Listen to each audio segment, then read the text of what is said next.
नमस्कार साथियों, graphics studio में आपका स्वागत है।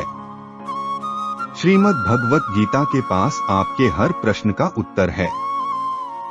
चाहे आपकी कोई भी परेशानी हो, कोई भी इच्छा हो, श्रीमद् भगवत गीता आपके हर प्रश्न का उत्तर देती है, आपकी हर समस्या का हल देती है। चाहे वह परेशानी आपके मन की हो, धन की हो या आपके शरीर की हो या आपके रिश्तों की हो, आपको अपनी हर समस्या का उत्तर श्रीमद् भगवत गीता में जरूर मिलेगा। श्रीमद् भगवत गीता साक्षात भगवान की दिव्य वाणी है। इसकी महिमा अपार है, अपरिमित है। उसका यथार्थ में वर्णन कोई नहीं कर सकता। गीता सर्वशास्त्रमय है, इसे सारे शास्त्रों का खजाना कहा जाता है। आज हम श्रीमद् भगवत गीता के अनमोल उपदेश आपको बताएंगे, जो आपकी जिंदगी में महत्वपूर्ण बदलाव लाएगी। आपसे अनुरोध है कि इन बातों को अंत तक ध्यान से सुनिए। इसे सुनने के बाद आपको अपनी जिंदगी की हर परेशानी का हल अवश्य मिलेगा। आपको अपनी जिंदगी में जो कुछ भी चाहिए वह आपको जरूर मिलेगा। श्रीमद् भागवत गीता का पहला उपदेश यही है कि कोई अगर आपका अपना है या कोई आपसे बड़ा है तो उसका अपने प्रति गलत व्यवहार कभी भी सहन नहीं करना चाहिए। गीता का यह उपदेश हमारी जिंदगी से भी जुड़ा है। हम भी अपने मन की अधिकतर तकलीफों को यह सोचकर जिंदगी भर सहते रहते हैं कि यह तो मेरा अपना है, यह तो हमसे बड़ा है, इसको हम कैसे कुछ कह सकते हैं। हम अगर नहीं सहेंगे, कुछ कह देंगे तो हमारे रिश्ते ही खराब हो जाएंगे, हमारे रिश्ते ही समाप्त हो जाएंगे। पर सोचने की बात यह है कि उस व्यक्ति को आप अपना कैसे मान सकते हैं जो आपकी तकलीफों की वजह हो। अपना तो वह होता है जो हमारी तकलीफों को दूर कर दे। गीता का यह उपदेश है कि किसी को भी अपना फायदा मत उठाने दो, किसी को भी खुद पर जुल्म मत करने दो, क्योंकि आप जितना सहोगे लोग आपको उतना सहने के लिए और मजबूर करेंगे। कुरुक्षेत्र में अर्जुन ने श्री कृष्ण के आगे अपना दुख प्रकट करते हुए पूछा, हे केशव, मैं कौरवों से कैसे युद्ध कर सकता हूँ? यह सब तो मेरे अपने ही है। मैं कैसे पितामह भीष्म और गुरु द्रोणाचार्य से युद्ध करूंगा, क्योंकि यह दोनों तो मेरे पूजनीय है। इसलिए इन गुरुजनों को मारने से तो अच्छा है कि मैं भिक्षा मांगकर गुजारा करूं, और जिन कौरवों से मैं युद्ध करने जा रहा हूं वह सब धृतराष्ट्र के पुत्र मेरे भाई ही हैं, मेरे अपने ही हैं। तो श्री कृष्ण ने अर्जुन से कहा कि यहाँ कौन अपना है और कौन पराया है। जो अधर्म करता है उसके साथ युद्ध करना तुम्हें मोक्ष और मुक्ति देगा। तुम अपने इस मन के मोह को त्याग दो, नहीं तो सारा जग तुम्हारी निंदा ही करेगा, तुम्हें डरपोक कहेगा। और बात अपने पराये की नहीं है, बात धर्म और अधर्म की है, बात सही और गलत की है। अगर तुम गलत को सहोगे, उसका अंत नहीं करोगे, तो गलत करने वाले को और बल मिलेगा, वह और भी गलत करेगा। इसलिए अपने मोह को त्याग कर तुम युद्ध करो। महाभारत की एक और कहानी भी है। जब अर्जुन के पुत्र अभिमन्यु की युद्ध में मृत्यु हो जाती है, तब अर्जुन बहुत दुखी होते हैं, रोने लगते हैं। वह श्री कृष्ण से कहने लगते हैं कि मैं यह दुख सहन नहीं कर सकता, मैं भी अपने आप को समाप्त कर लूंगा। फिर भगवान श्री कृष्ण अर्जुन को आत्माओं के लोक में लेकर जाते हैं, जहां अभिमन्यु आनंद से बैठा हुआ था, क्योंकि उसने क्षत्रियोचित व्यवहार किया, इसलिए उसे उत्तम पद की प्राप्ति हुई।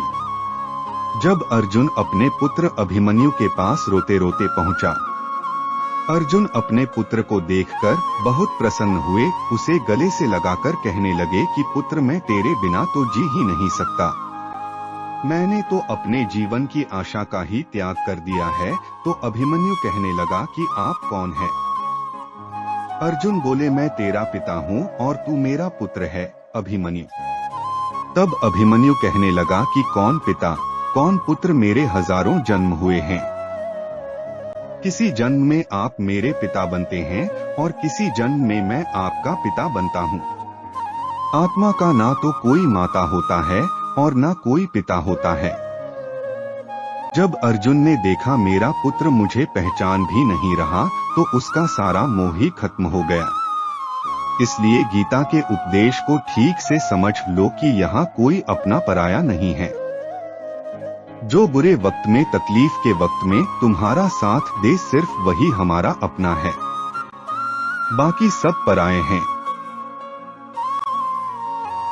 गीता का एक महत्वपूर्ण उपदेश यह है कि जो चला गया है उसका कभी दुख मत करो। श्रीमद् भगवत गीता एकमात्र ऐसा ग्रंथ है जो मनुष्य को जीने का सही तरीका बताती है।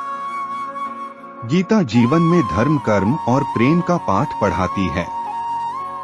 श्रीमद् भगवत गीता का ज्ञान मानव जीवन और जीवन के बाद भी उपयोगी माना गया है। इसलिए गीता के विचारों को आप हर रोज रात में सोने से पहले जरूर सुनें।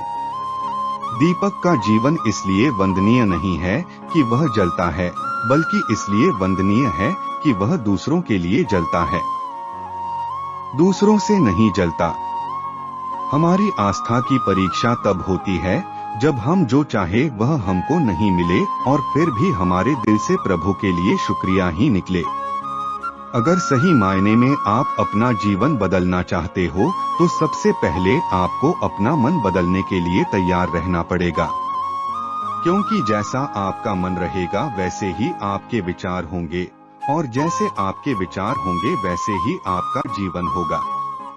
नीच विचार रखोगे तो नीच बन जाओगे, अच्छे विचार रखोगे तो ऊंचाई पर जाओगे। विश्वास किसी पर इतना करो कि वह तुम्हारे साथ छल करते समय खुद को दोषी समझे और प्रेम किसी से इतना करो कि उसके मन में सदैव तुम्हें खोने का डर बना रहे। भगवान श्री कृष्ण कहते हैं व्यक्ति को सदैव बुराई से बचकर रहना चाहिए। जिस प्रकार सैकड़ों गायों के बीच बछड़ा अपनी मां को खोज लेता है, ठीक उसी प्रकार कर्म का फल आपको हजारों की भीड़ में भी खोज लेगा। माधव कहते हैं किसी जीव को कष्ट देकर आप मुझे खुश नहीं देख सकते हो। श्री कृष्ण जगत के स्वामी हैं, वह कण कण में निवास करते हैं। छोटे से छोटे जीव के हृदय में ईश्वर का वास होता है। किसी जीव को कष्ट का अनुभव होना ईश्वर को कष्ट का अनुभव कराता है। इसीलिए किसी भी जीव को कष्ट देना ईश्वर को कष्ट देने के समान है। मृत्यु एक अटल सत्य है जिसे कभी बदला नहीं जा सकता है। इस संसार का जब से निर्माण हुआ है तब से जन्म मृत्यु का चक्र चलता आ रहा है। जिस प्रकार मनुष्य अपने पुराने वस्त्रों को त्याग कर नए वस्त्र धारण करता है, ठीक उसी प्रकार आत्मा पुराने व्यर्थ शरीर को त्याग कर नए शरीर को धारण करती है। यह प्रकृति का नियम है। इस सत्य को स्वीकार करके भय मुक्त होकर आज में जीना चाहिए। ज्ञानी व्यक्ति ना तो मरने वाले का शोक करते हैं और ना ही उनका शोक करते हैं जो अभी जिंदा है, क्योंकि वह जानते हैं जो मर गया वह फिर से जन्म लेगा और जो जिंदा है वह एक दिन जरूर मरेगा। केवल ज्ञान ही एक ऐसा अक्षय तत्व है जो कहीं भी किसी भी अवस्था में और किसी भी काल में मनुष्य का साथ नहीं छोड़ता। धरती पर जिस प्रकार मौसम में बदलाव आता है, ठीक उसी प्रकार जीवन में भी सुख दुख आता जाता रहता है। कोई भी मनुष्य जन्म से नहीं बल्कि अपने कर्मों से महान बनता है। कुछ पाना है तो खुद पर भरोसा कीजिए, क्योंकि आप जिनके सहारे हैं वे कितने भी सच्चे और अच्छे हो साथ छोड़ ही जाते हैं। मित्र गरीब है या अमीर मायने नहीं रखता, बल्कि वह आपके बुरे समय में आपका साथ कितना देता है यह मायने रखता है। धर्म चाहे जो भी हो, अच्छे इंसान बनो। हिसाब तुम्हारे कर्म का होगा, धर्म का नहीं। खुशी के लिए काम करोगे तो खुशी नहीं मिलेगी, लेकिन खुश होकर काम करोगे तो खुशी जरूर मिलेगी। जब आप दूसरों के लिए अच्छा चाहते हैं तो वही अच्छी चीजें आपके जीवन में वापस आती हैं। यही प्रकृति का नियम है। दोस्तों, आशा करता हूँ कि श्री कृष्ण द्वारा अब तक बताए गए इन बातों को सुनने, समझने और विचार करने से आप काफी लाभान्वित होंगे। गीता सार की शेष बातों की चर्चा हम अगले भाग में करेंगे। गीता सार में बताई गई उपरोक्त बातें यदि आपको अच्छा लगे तो इस चैनल को लाइक, शेयर और सब्सक्राइब अवश्य कर दें। जय श्री कृष्ण।